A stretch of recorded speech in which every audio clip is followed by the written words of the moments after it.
Estamos de regreso y hemos estado conversando en los últimos programas sobre todo lo que tiene que ver con las emociones. Y en este tiempo queremos profundizar sobre el miedo. Y Génesis 3:9 nos dice: Mas Jehová Dios llamó al hombre y le dijo: ¿Dónde estás tú?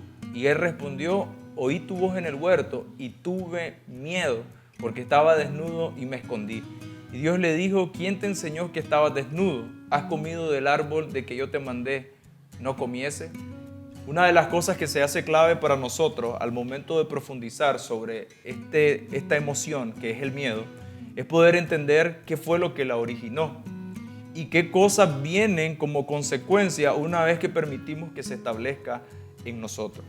Cuando nosotros vemos en Génesis 1 al 3, básicamente lo que encontramos es el plano original de Dios para el hombre, que era un plano de amor, era un plano donde el Señor quería transferir al hombre, al ser humano, todo un diseño de gobierno, todo un diseño de multiplicación. Entonces, cuando nosotros comenzamos a preguntarnos de dónde realmente surge el miedo surge no de un diseño de Dios, el miedo surge de la respuesta que el hombre tuvo al momento cuando fue tentado y al momento cuando él cae. La Biblia dice que Adán, cuando él come del fruto y Dios comienza a preguntar a Adán: ¿dónde estás tú? La primera revelación que nos dice Génesis capítulo 3 es que Adán tuvo miedo y por eso se escondió. Entonces ahí podemos ya comenzar a caracterizar, como podemos comenzar a ver cómo realmente opera el miedo, cuál es su raíz. El origen del miedo fue la desobediencia del hombre. Pero una de las cosas que se vuelve más difícil cuando uno es víctima de esta emoción y en un sentido víctima, hablando en el hecho de que se vuelve una emoción disfuncional, es en el hecho de que el miedo nos va a llevar a escondernos, nos va a llevar a un pensamiento donde posiblemente alguien se avergüence, nos va a llevar a un pensamiento donde las personas se paralizan. Porque básicamente, ¿qué es el miedo? Es el pensamiento de que algo malo va a ocurrir y que yo como persona no tengo la capacidad, no tengo los recursos para poder enfrentar ese algo malo que puede pasar. Entonces hoy en día vivimos un mundo de circunstancias muy difíciles, de circunstancias muy variantes, muy volátiles. Entonces las personas que viven literalmente en una condición de temor, atemorizada, son personas que están diciendo en su interior: hay situaciones difíciles, malas que me pueden ocurrir y yo no tengo los recursos para poderlas enfrentar.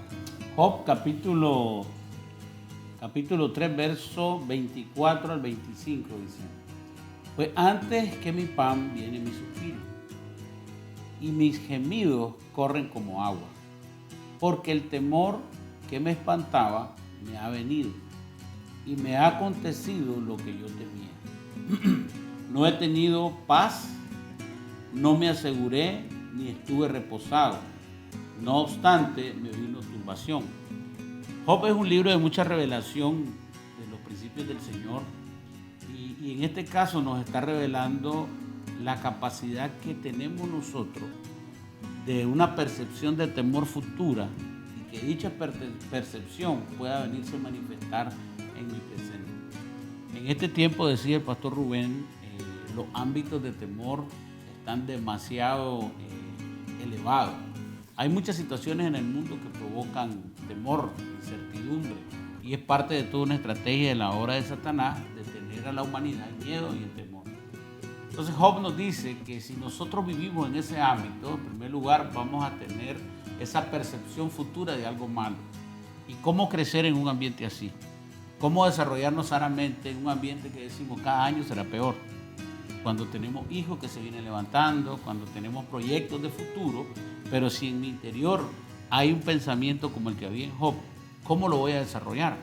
Entonces es bueno definir algunas cosas que tienen que ver con el miedo, porque el miedo puede ser una emoción racional, o sea, que venga por algo lógico, temor a un disparo, temor a un accidente, temor a cruzarme la calle y viene un vehículo a alta velocidad y tal vez estoy en un lugar donde los carros transcurren a gran velocidad. Es un temor valedero y además real. Hay temores que tienen que ver con percepciones personales, que tienen que ver con mi pasado o con alguna afectación que tenga que ver con un trauma. Entonces, ¿qué es el miedo? El temor o miedo es una emoción caracterizada por una intensa sensación desagradable provocada por la percepción, por lo que yo pienso del futuro, por una percepción de futuro, de peligro, ya sea real o supuesto, presente, futuro o incluso que tenga que ver con el pasado, de algo que me sucedió, que tengo miedo que vuelva a repetirse en mi vida. Entonces, el miedo es complejo. Es más, Jesucristo, cuando viene de sanar a la mujer del flujo de sangre, que la mujer toca el manto, hay dos historias dándose al mismo tiempo: la mujer del flujo de sangre y la hija de Jairo. Mientras Jairo viene de un escenario donde su hija se está muriendo, llega, se encuentra con Jesús, al mismo tiempo la mujer del flujo de sangre toca el manto, es sanada y Jairo lo está viendo. En el mismo momento que se da el milagro, alguien llega a decirle a Jairo que su hija ya murió. Y cuando recibe la noticia, Jesús está ahí. Y lo primero que Jesús dice: no temas. Jesús siempre habló en contra del temor, porque el temor tiene la capacidad de paralizarnos, de truncar nuestro futuro, pero sobre todo de apagar nuestra fe. Cuando Jesucristo le dijo a Jairo, no temas, es porque una de las manifestaciones de fe más grandes que en ese momento se necesitaba era precisamente levantar a esa niña. Que Jesús en su percepción dijo: ella no está muerta, ella duerme. Y es más, nos enseña que sacó a toda la gente de ahí y solo se quedó con la gente de fe. Porque el temor es contrario a la fe. Entonces, cuando yo del futuro tengo una percepción de algo malo, yo no estoy obrando en la fe que tengo, que la gloria postrera es mayor que la primera, o en las promesas del Señor, que la vida del cristiano es como la aurora, que cada día que pasa se perfecciona. Entonces, va a ser importante entender que hay un miedo real.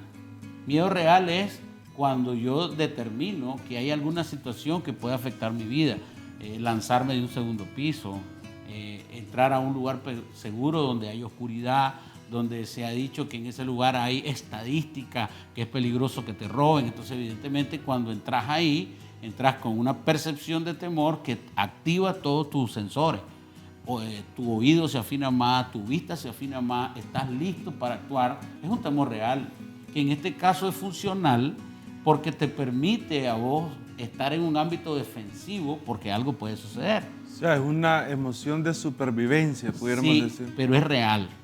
Es bonito dejar claro, es sano dejar claro que hay un miedo que es real y que uno tiene en nuestro cuerpo integrado formas de poder utilizarlo a favor de la supervivencia, como dice usted.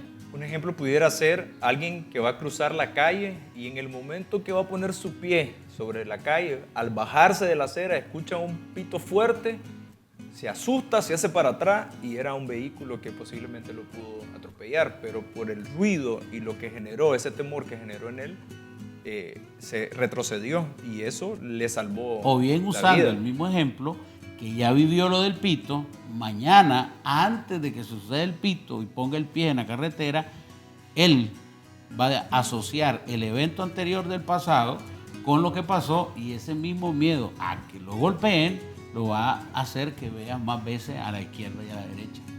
Es real. Y eso es importante porque no todo miedo es malo. O sea, que le sirve en el momento, pero no lo atrapa en el tiempo. Que quedar atrapado en el tiempo sería que esta persona, al vivir eso, ahora diga, no vuelvo a salir de mi casa. Porque si salgo de mi casa, es posible que me atropellen, cuando las probabilidades o la realidad de que eso acontezca es casi cero. Pero la persona se mete en ese temor, en ese miedo, y realmente lo que pasa es que lo tiene aprisionado, como mencionaba usted. Sí, ahora, interesante el ejemplo que pone, porque una de las acciones del miedo, cuando se volvió disfuncional, es que es paralizante. Entonces, he visto gente que cuando se cruzó la calle, por el miedo se quedó paralizada a mitad de la calle. No manejó bien eso, sino que en vez de producir que se moviera más rápido, se quedó en media calle paralizada.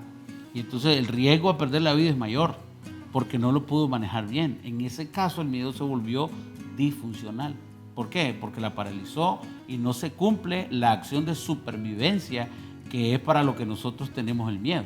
Cuando es funcional, guarda nuestra vida. No me voy a tirar de un edificio, no me voy a meter al mar si está llenando, no me voy a montar en un vehículo si sé que la persona que maneja no tiene experiencia para manejar, no voy a ir a las 2 de la mañana a un lugar que sé que es altamente peligroso, si voy a viajar a un país, analizo los ámbitos de seguridad del lugar donde voy a ir. Es un miedo real, pero que salvaguarda la integridad de tu vida. El miedo tiene que ver con futurizar algo. O sea, yo pienso que algo en el futuro va a acontecer y no lo voy a poder manejar. Pero realmente es estar pensando en el mañana. Y la palabra de Dios en Jeremías 29:11, Él nos dice que Él tiene planes de bien para nosotros, de acuerdo a todo lo que nosotros esperemos. Y también su palabra dice que todas las cosas vienen a bien para los que le aman. Es decir, que también Él nos está hablando de nuestro futuro. Si nosotros estamos en el Señor, Él va a tener el control de todas las cosas sobre nuestra vida. Vamos a ir a un corte y regresamos.